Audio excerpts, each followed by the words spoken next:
ask you on the exam. What carries what?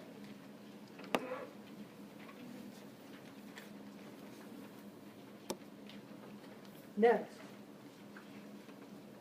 I'm going to ask you about these following terms right here.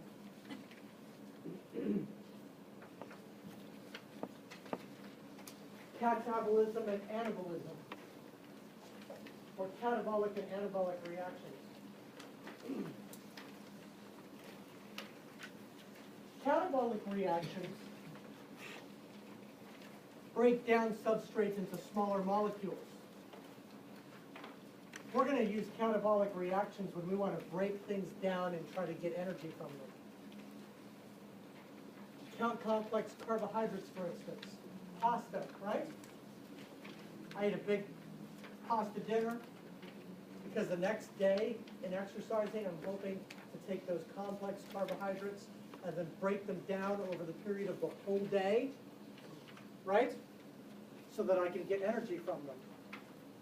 Is a Reese's cup a complex carbohydrate? No, simple. No, it's very, very simple. And so when you burn a Reese's cup, what's going to happen? You're going to get energy for a little bit of time, and then you're going to have nothing left. So the idea of taking these bigger things and breaking them down into smaller things, that's a catabolic reaction. Anabolic reactions, notice, form covalent bonds. And what they do is they synthesize things. Anabolic reactions are used to build larger molecules. Right? Example, you could eat a lot of protein.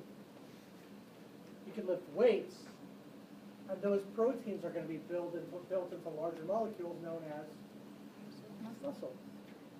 If you were going to take steroids to help you do something like that, which steroid would you take, even though there's no such thing as a catabolic steroid? Anabolic. Anabolic steroids. Now, of course, there's other steroids, which are steroids that inhibit the immune response, things like that. We'll talk about those later. So you have to know about these two reactions that break things down. So this is breaking a 20 down into several ones. This is putting a bunch of ones up into a $20 bill. Cool? A couple more terms that you'll need to know for your exam. Another type of reaction that you should learn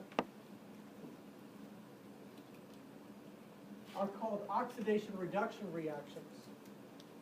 This one's bolded, but number 2, 3, 4, and 5 are not bolded for you.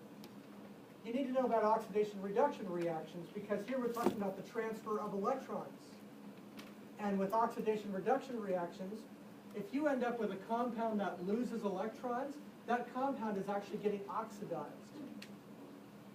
Think about a metal, even aluminum.